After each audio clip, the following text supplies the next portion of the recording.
Lo que vamos a presentar, como todos los años, son diagnósticos que básicamente se tratan de predios en el departamento de Rocha. Es el trabajo de Campo 21, con quien integro hace casi 20 años con el doctor Carlos Redín y el doctor Jorge Rivero, que están presentes aquí en un aporte fundamental de su valiosísimo. Este, bueno, como hacemos siempre, en una base de datos de 32.000 animales más o menos que llevamos este año, filtramos, en este caso, 10.250 datos que corresponden a predios que nos presentan, nos presentan la totalidad del rodeo. De la mayoría de ellos, por no decir de todos, tenemos ya una historia de manejo. Sabemos qué cosas hacen, cómo manejan los rodeos y de esa manera nos permite compararlos.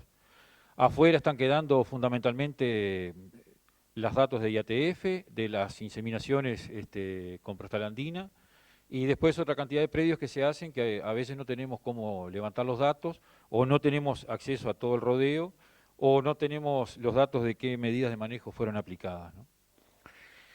Normalmente comparamos con los años anteriores y en el momento de realizar el diagnóstico de preñez, a nivel de campo tratamos de tener la clasificación por edad de preñez, es decir, clasificar la preñez en punta y cola, las categorías que se nos presentan y, bueno, como dije, las medidas de manejo aplicadas. Durante muchísimos años levantamos los datos de condición corporal también en el campo y hace un par de años, y especialmente este año, le sacamos el acelerador a esto, porque nos pasó que los datos de condición corporal, por supuesto, los estamos levantando en el otoño, y nos pasó los 2 años que arrancábamos con ganados muy gordos, con muy buen estado, y no nos estaba reflejando nada de lo que había pasado durante el entore, ¿no?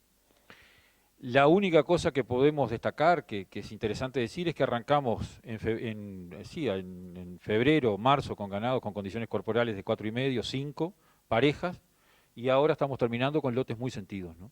Capaz que la única conclusión interesante que pueda tener la condición corporal este año es que sin duda el efecto del otoño seco lo sintió el ganado y ahora tenemos muchos lotes muy decaídos. Pero eso hace que estemos encontrando lotes con bajo estado corporal y buen porcentaje de preñez. Por lo tanto, no está reflejando lo que les pasó durante el entore con la condición que tienen hoy. Así que este año este dato lo sacamos. Esta es la clasificación de preñez. Normalmente los entores de fines de primavera es lo que clasificamos como preñez de punta, y las preñeces de enero y febrero son las que va como preñez de cola, ¿no? Por supuesto, esta es más abundante o más frecuente en las categorías solteras, y esta es más abundante o más frecuente en las categorías que tienen cría al pie y que han sido sometidas a algún tipo de destete. Bueno, como les dije, la vaquillona de primer entore normalmente es un 20%, un 22%, un 23% del total de las vacas que tocamos. La vaquillona de segundo entore este año está muy baja y ahora vamos a ver por qué. Normalmente es un 14, un 15, un poco lo que decía Carlitos hoy de que se pierde algo de lo de este año, se pierde en el segundo año porque esa diferencia está mezclado con lo que es vaca parida, ¿no? Estos son productores que de pronto en el momento del tacto no tienen separada segundo entore de vaca parida, es decir, primíparas de multíparas, y entonces no la podemos clasificar. Lo que ponemos como vacas destetadas son vacas que han sido sometidas a destete precoz, y como vacas falladas las que estuvieron un año en el campo sin cría, ¿no? El porcentaje general nos dio un 80%, es un punto por debajo del año pasado. Tenemos un mínimo de 57,9 y un máximo de 95,9% de preñez. A nosotros una cosa que nos pasa ya hace varios años y es una tendencia que se nos viene acentuando, es que básicamente el núcleo de productores que presentamos, con el que tenemos ese contacto más cercano, es gente que está con un nivel de manejo, yo diría, de medio y alto, y que ahí podemos tener este sesgo en los datos, ¿no? Yo de todas maneras lo presento así porque así fue como empezamos hace 14 años prácticamente, que lo hicimos con Graciela la primera vez y después con Elinia. Y entonces, si en aquel momento tenía validez lo que estábamos presentando por la población de productores que trabajábamos, considero que 15 años después sigue teniendo la misma validez. Y que quizás el hecho positivo, lo rescatable de esto, es que en 15 años ha cambiado mucho el manejo en el Uruguay, por lo menos en el núcleo o en la zona de gente con la que nosotros trabajamos. Y que hay una serie de cosas que en realidad Entraron, las productores las adoptaron, las manejaron, hoy las manejan muy bien y que tiene la misma validez que cuando rescatamos las cosas que están mal, ¿verdad?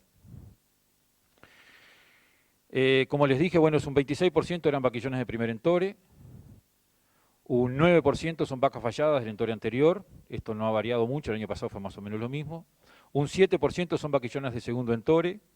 Lo que nos pasó este año es que acá hubieron unos lotes bastante importantes, el número que fueron llevados al precoz, y que por lo tanto los estamos viendo acá, ¿no? Normalmente acá tenemos entre un 5, un 6, entre un 4 y un 6% todos los años de vacas que son sometidas a precoz, y este año tenemos el doble. Y un 48% del rodeo eran vacas con cría al pie. El porcentaje de preñez nos dio un 89% en vaquillones de 24 meses, 88% en vacas falladas, 80% en vaquillones de segundo entore, esto es obviamente reflejo del manejo que han llevado, un 77% en vacas con cría al pie, y un 65% nos dio las vacas sometidas al precoz. Aquí hay una dispersión bastante amplia, hay lotes por encima del 90%, y hay un lote que baja bastante el porcentaje, que estaba en el torno del 40 y algo por ciento, ¿no? Ese era un lote de vaquillonas, era una cola de parición, que se le hizo un destete, se le hizo el precoz a principios de diciembre, y el entore fue muy corto. En realidad tuvieron una sola oportunidad de, de ciclar, digamos, que no, por supuesto no todas lo hicieron, no todos habían respondido al precoz, pero como el establecimiento tiene la fecha de entore fija, y al 31 de diciembre están retirando los toros, significó que cayera muchísimo, ¿no? Y es lo que nos está dando este porcentaje tan bajo. El resto de los lotes, que son 4, 5, 6 lotes más, están entre el 90, 90 y algo por ciento de preñez. Esto por eso es que fluctúa tanto entre año y año. El año pasado andaba en el 83, pero ya les digo, solamente con meter un lote grande con esas características ya nos cambia mucho. De todas maneras, año tras año tenemos las fluctuaciones más grandes de preñez, están en estos lotes, porque son lotes que de alguna manera están en una especie de emergencia, y los resultados son bastante variables, ¿no? Bueno, esto han sido las medidas de manejo que siempre hemos evaluado.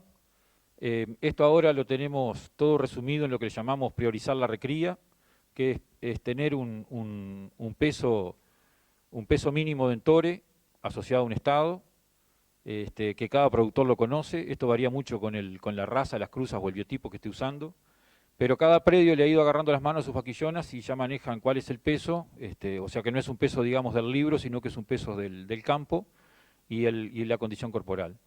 Hay predios que ya no pesan, simplemente manejan tamaño y estado, y con eso saben que van a tener un muy buen nivel de ciclicidad cuando entoren las vaquillonas. Hay un entore desfasado, lo vamos a ver ahora en uno de los ejemplos del final.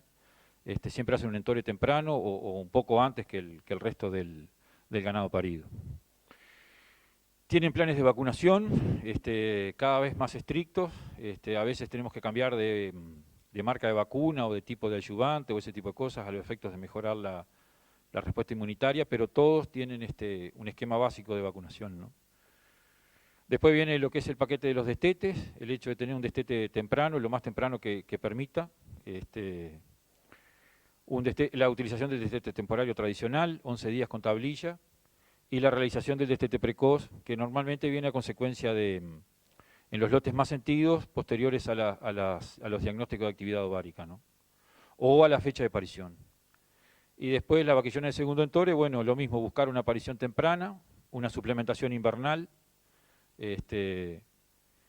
la aplicación por lo menos del destete temporario en enero de estas vaquillonas, o si no, lo que siempre pusimos, que era el manejo completo, que era cuando tenía mejor efecto, era donde tenía mejor ventaja, ¿verdad? Cuando se acumulaba el efecto de estas tres medidas. Históricamente la suplementación invernal fue, o mejor dicho, el no perder estado durante el primer invierno preñadas era de las medidas que más efecto tenían en mejorar el porcentaje de preñez en el segundo entore, ¿no? En la vaquillona de primer entore, acá está el acumulado, el año 2007, que fue un año bastante bajo para nosotros, después más o menos se mantienen ahí en el entorno del 90%, y cuando las separamos, según qué tipo de manejo fueron sometidas, si había una priorización o no de la recría, tenemos en este caso que quienes lo hicieron tienen un 95% de preñez y aquellos lotes que están más pinchados tienen un 67% de preñez. Lo que este año cambia bastante es que esta diferencia normalmente la teníamos entre predios, ¿no? Comparábamos con productores y ahora nos estamos encontrando que en realidad es más importante la diferencia entre lotes dentro de un mismo predio que entre predios. Esto quiere decir que los productores tienen separadas, clasificadas sus vaquillonas y a veces aprovechan y hacen el entore del refugo, que son las que nos dan estos porcentajes bajos, y tienen una especie de equipo A y una especie de equipo B. Pero creo que en el caso nuestro es destacable decir que todos ellos tienen conciencia clara de lo que quieren hacer con sus vaquillonas, ¿no? Y de hecho, en el momento del diagnóstico, normalmente están diciendo, este lote es el que va a andar bien y este lote es el que va a andar mal. De todas maneras, de todos los lotes, solo el 12% de estos lotes es el que está por debajo de aquel promedio del 89, ¿no? Y es el que está significando este 67% de acá. Bueno, las grandes conclusiones son las mismas de siempre. Año tras año, quienes priorizan la recría se mantienen estables en la preñez de sus vaquillonas en el entorno del 90%. El entoro de la inseminación de lotes mejor preparados, esta otra cosa que hemos venido también viendo. Cada vez se empieza a utilizar más la inseminación, muchas veces hacemos la IATF o hacemos doble dosis de prostaglandina en esta categoría y después se hace el repase con toro. Y muchas veces de aquí mismo es que surge el equipo A y el equipo B.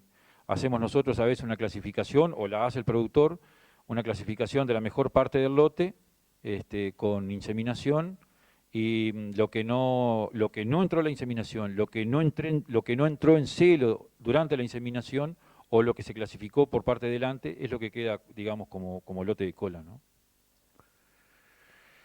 En la vaquillona de segundo entore es lo mismo, lo que considerábamos hoy, es decir, normalmente hemos evaluado también los productores según hicieran o no el manejo completo del segundo entore, y teníamos históricamente resultados incluso mucho más amplios, ¿no? De hasta un 40% de preñez. En este año nos pasa lo mismo, y el año pasado también, ya era una tendencia que yo la venía viendo, y este año resolví incluirla en la presentación. La diferencia es más importante entre lotes y no entre predios, también pasa lo mismo. Hubieron por lo menos 2 o 3 predios que nos presentaban dos lotes de vaquillonas de segundo entore, y se sabía de antemano que, por ejemplo, los lotes que eran paridos más tarde o que directamente por esas causas no se les había hecho nada, eran los que iban a andar más bajo. De todas maneras, es solamente el 13% de los animales. ¿Por qué? Porque otros lotes paridos tardes que iban a andar mal, fueron aquellos que fueron derecho al precoz después del DAO. O sea, que no están acá porque lo sacaron hacia arriba a través del manejo, ¿no? Es la categoría donde el manejo sí tiene el mayor impacto, y se pone de manifiesto el efecto acumulativo de las medidas tomadas al comienzo de la vida reproductiva de la hembra. El hecho de haber hecho la aparición temprana y concentrada, el mantenimiento de la condición corporal en el primer invierno, que están preñadas, y el efecto de las distintas alternativas de destete. En estas dos conclusiones de estas dos categorías se basa el éxito de todo el resto, ¿no? Por más cosas que analicemos, si estos dos factores han sido cuidados, todo lo demás se vuelve más fácil. Este año no se incluyen las placas de condición corporal porque no lo pusimos, y el hecho realmente destacable que tiene de las vacas con cría al pie es que el 70% de las vacas están por encima del 70% de preñez. Esto viene a consecuencia que siempre decimos que quienes de alguna manera tratan bien sus vacas paridas, independientemente del efecto año y de cómo vengan las condiciones, siempre están con una preñez por encima del 70%. Acá tenemos el 28% de los animales está por debajo del 70%, es obvio, y esto corresponde al 22% de los predios. Aquí sí tenemos una diferencia importante entre predios, hubieron por lo menos 2 o 3 predios que anduvieron mal, y explica por qué esa diferencia, ¿no? Entonces lo que siempre queda es, la conclusión de siempre es cómo esta gente se ha vuelto de alguna manera inmune al efecto tiempo, independientemente de cómo venga el año, siempre logran tener buenos porcentajes de preñez, ¿no? ¿Y cómo es que logran arrastrar sus vacas paridas y en mal estado y pasarlas a ese, por encima de ese, logran pasar el 70% de ellas a encima de ese 70%? Entonces esto que cuando uno lo piensa le parece que es algo realmente complicado y de mucho esfuerzo, uno termina aprendiendo de ellos mismos que han logrado hacer simple lo complicado, ¿no? Y de alguna manera todos ellos, acá me faltó poner IATF, manejan o tienen, digamos, un determinado número de cartas que según cómo venga el año y cómo esté el lote, son las que manejan, ¿no? No todos hacen diagnóstico de actividad ovárica y no por eso la variación entre ellos se va a ser siempre que va a andar mejor el que hace el diagnóstico de actividad ovárica. No todos ellos hacen destete precoz y eso tampoco explica que los que no lo hagan van a andar peor que los que sí lo hacen. Muchos de ellos juegan con el ajuste de carga, algunos que están aquí presentes juegan también con la parte del manejo rotativo de sus predios.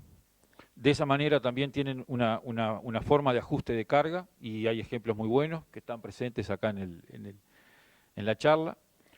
Básicamente todos manejan mejoramientos, son todos mejoramientos extensivos, básicamente en base a Lotus Rincón y a Lotus Macu.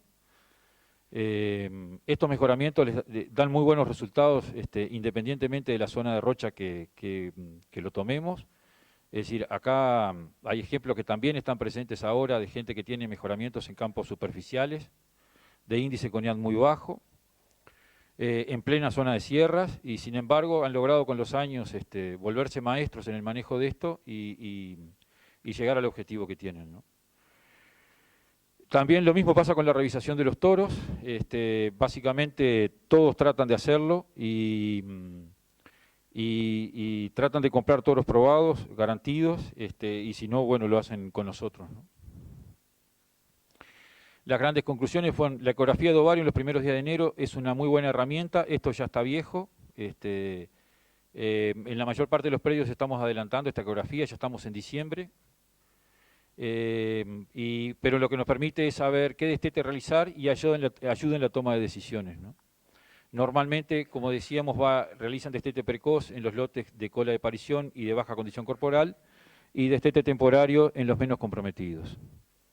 Y el manejo aplicado por estos productores les ha permitido mantenerse estable a través de los años e independizarse del efecto año, ¿no? Del efecto clínico.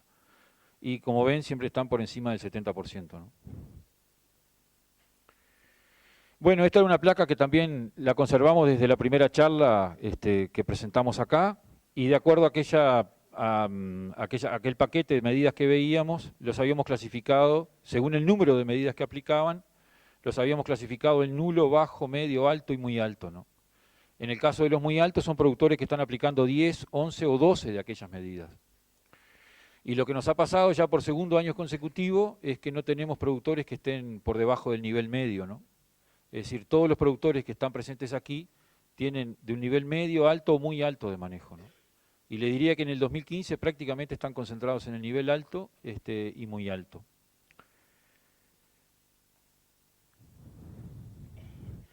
Las grandes conclusiones son las mismas también, es la placa prácticamente original esta. El conocimiento y los objetivos claros, enfocados a lograr una buena recría para mantener una preñez temprana y concentrada en el primer entore, así como un manejo preferencial de la primípara, fueron la clave para obtener buenos porcentajes de preñez. El manejo sistematizado del rodeo y la aplicación de tecnologías conocidas algunas desde hace 4 décadas, en forma gradual, encadenada y permanente, estabilizan el sistema a través de los años y aseguran el éxito en contraste con la utilización de medidas aisladas o inestables, le podríamos agregar.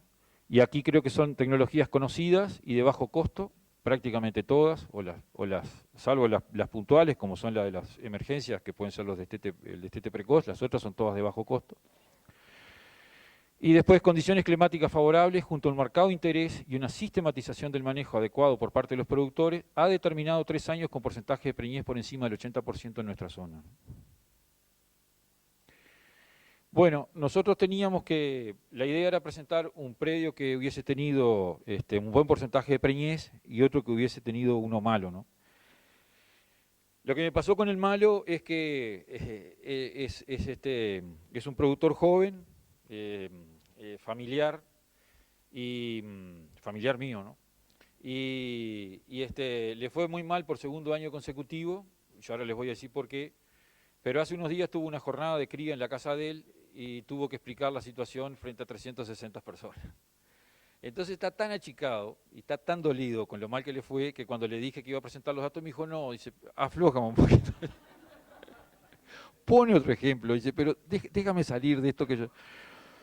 Bueno, en realidad lo que le pasa, hay una cosa que dijo Hugo Martínez Cal que es muy importante. Decir que hacen determinada cantidad de medidas no es solamente de la boca para afuera, ¿no?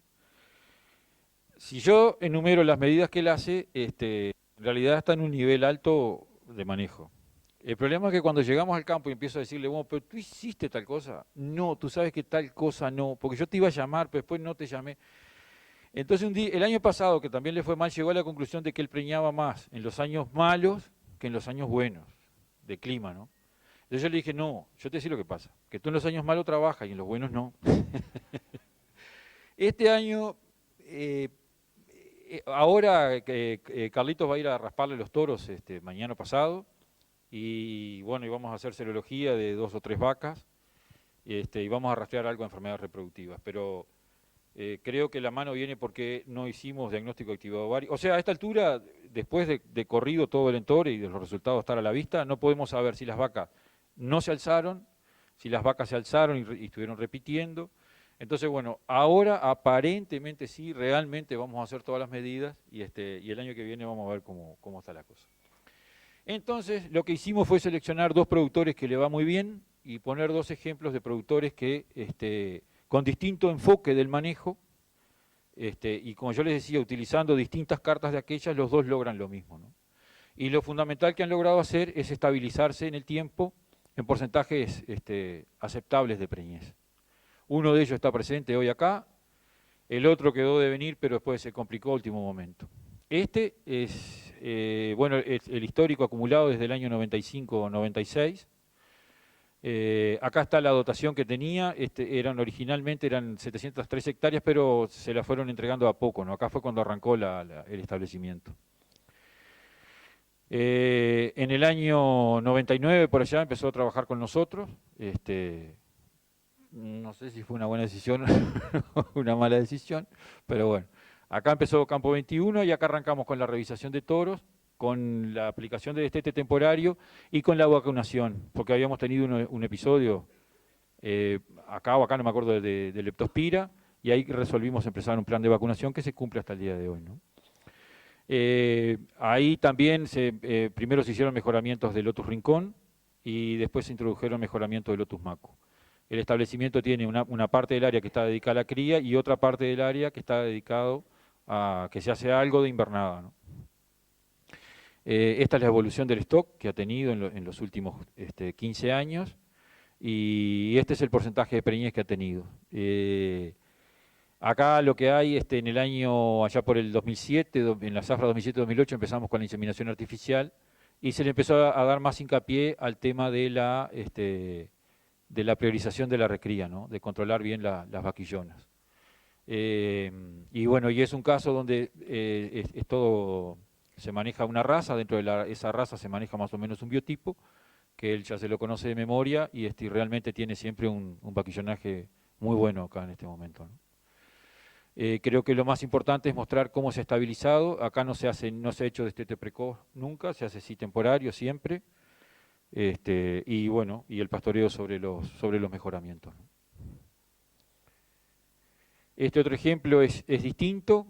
Acá se utiliza, acá se hace a todo, se le hace diagnóstico de actividad ovárica y se hace clasificación según el resultado de esa ecografía y se toman medidas distintas según el resultado que haya dado, ¿no?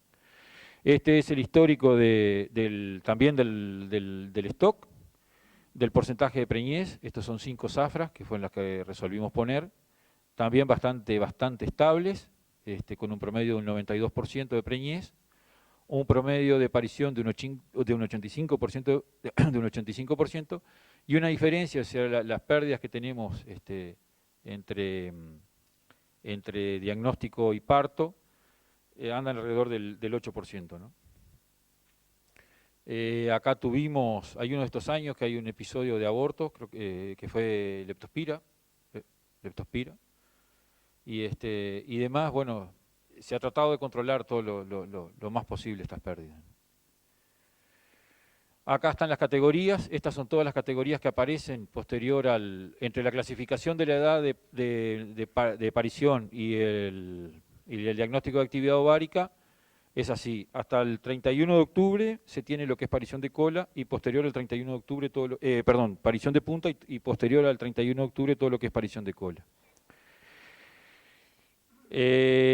Acá este dato es interesantísimo, nosotros arrancamos haciendo el diagnóstico de actividad ovárica el 15 de enero y todos los años se ha ido corriendo de a una semana.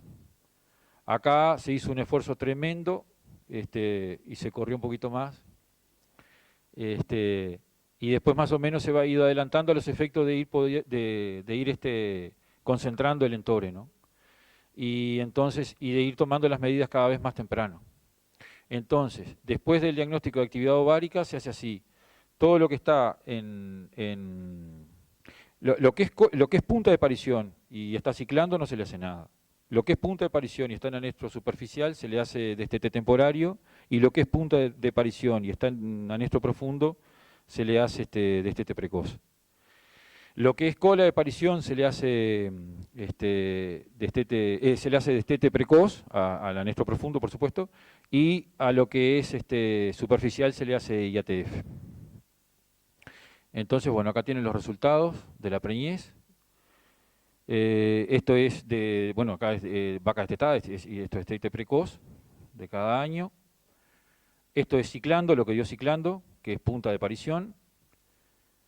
Estas son las vaquillonas de primer entore que se hace inseminación con doble prostaglandina. Y esto es IATF, ¿no? De la cola de parición que está en anestro superficial. Este año quedó un lotecito de parición tardía, que este es uno de los lotes que nos está bajando allá el porcentaje, lo que yo les mostraba hoy al principio, son lotes dentro de predios. Esto es un lote chico, que no se preñó casi nada, que era una puntita de parición tardía, ¿no? Es un lote chiquito.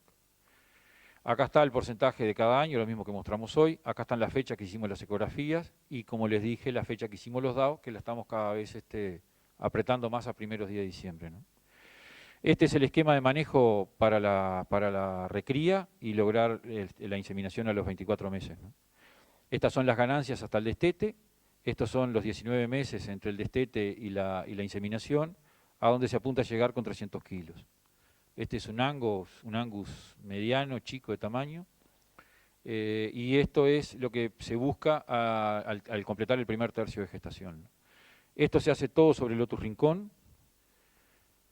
No me acuerdo la carga ahora, pero teníamos hasta la carga de los mejoramientos.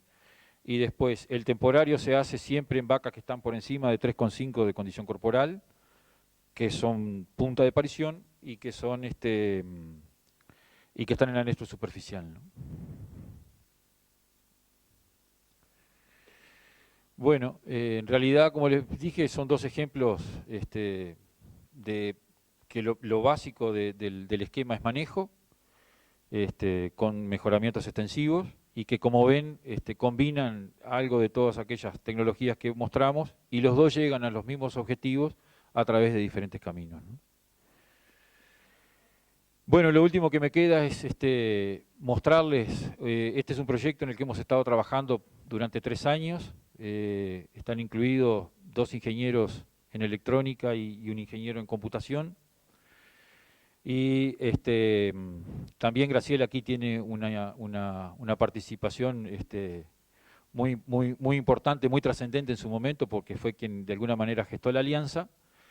Y lo que hemos desarrollado son dispositivos que van puestos en el lomo del toro, son biosensores que pueden determinar monta y pueden separar monta de eyaculación, ¿no? Ese dato, estos son pruebas reales, son las pruebas de campo que estábamos haciendo con los dispositivos. Esos datos son transmitidos por SMS, y nos llegan a un teléfono. Y además de eso tenemos la posibilidad de salvarlos en una base de datos local, en el caso de que no haya cobertura de celular, y retirarlos de acá cuando queramos, ¿no? Esta es una imagen que saqué de cómo estamos hoy recibiendo los datos. Este es el número de celular que tiene el toro en el lomo. El hecho si la monta fue con golpe de riñón o sin golpe de riñón, la fecha, la hora y la duración en segundos de la monta, ¿no? Esto, la segunda etapa de esta parte del proyecto ya está desarrollada, prácticamente toda desarrollada. Las plaquetas son todas hechas acá en Uruguay. Las carcasas por el momento son Made in Rocha. Sí, y esto nos ha costado bastante avanzar en la parte de fijación y eso, ¿no? Yo hasta el momento lo que estamos logrando son 15 días de fijación en el lomo, y por lo tanto la primera etapa de utilización va a ser por supuesto para evaluar respuesta a destetes o para repasos de IATF, ¿no? La segunda etapa que lleva es el desarrollo de un dispositivo que va puesto en la vaca. Este es un dispositivo que va asociado al número de caravana, es decir, a la vaca la vamos a identificar por el número de caravana del SNIG. Esta asociación entre caravana del SNIG y el dispositivo del lomo se hace en el momento que se le pega el dispositivo acá, tipo los detectores de celo o los CAMAR. Y este dispositivo está en stand-by y cuando el toro monta la vaca también se activa y le informa al toro qué vaca fue montada. Entonces, en la nueva etapa del SMS, acá además aquí va a ir un campo que va a ser el número de caravana de la vaca que montó. ¿Qué cosas nos va a permitir? El seguimiento de los sensores en tiempo real, cuáles toros y cuántas veces, cuáles vacas, testar las interacciones entre los toros, el efecto dominancia.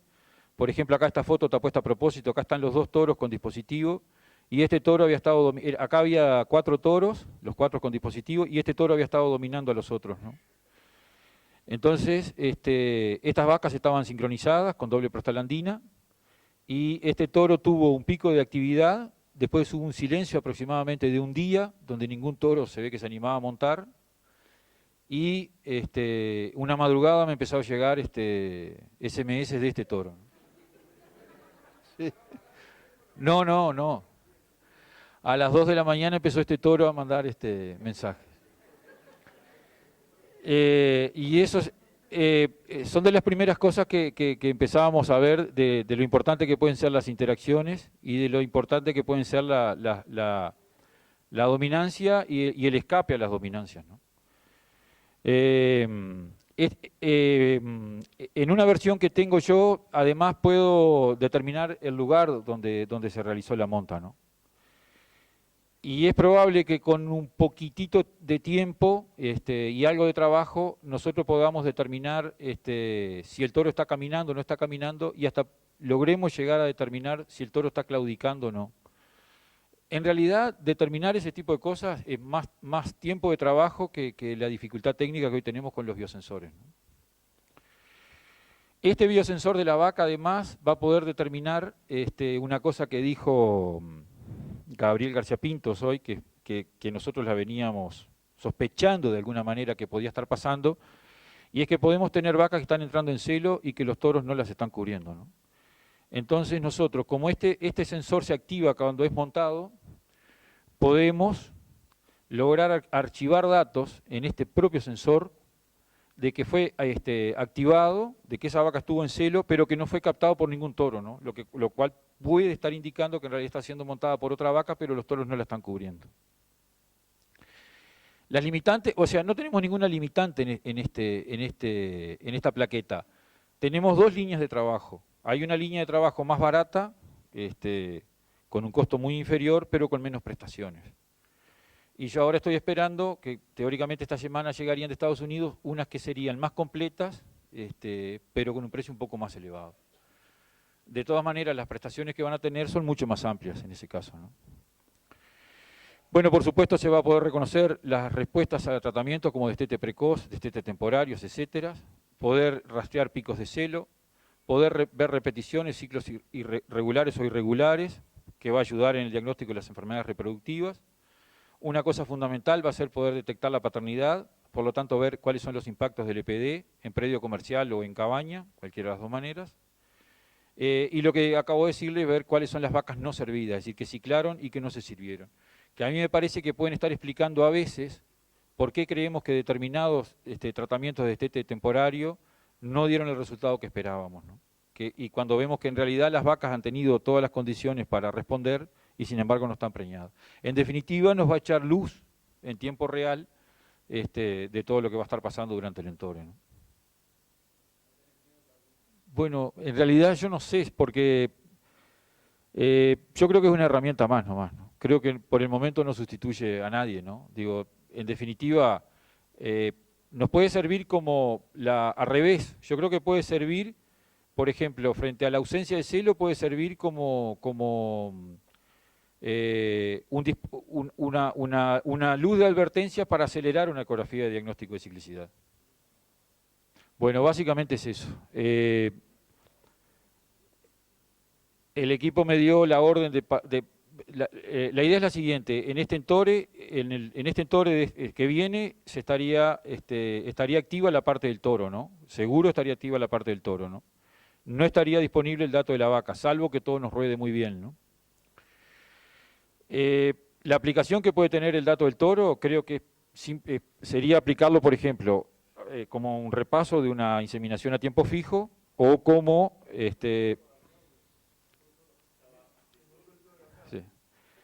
o como respuesta a los destetes precoces o destete temporario, ¿no? Y esto va a tener un costo aproximado de entre 8 y 10 dólares por vaca. Por vaca por año, ¿no? Eso incluye los dispositivos, tanto los dispositivos de las vacas como los dispositivos del toro, el mantenimiento y el servicio durante 5 años. Es decir, el servicio que incluye es la centralización de la información, porque originalmente manejamos la idea de que el SMS le llegara al productor, pero cuando empiezan a llegar el SMS a las 2 de la mañana, entonces la información se va a canalizar vía web y el productor va a poder disponer de ella ahí, ¿no? Bueno.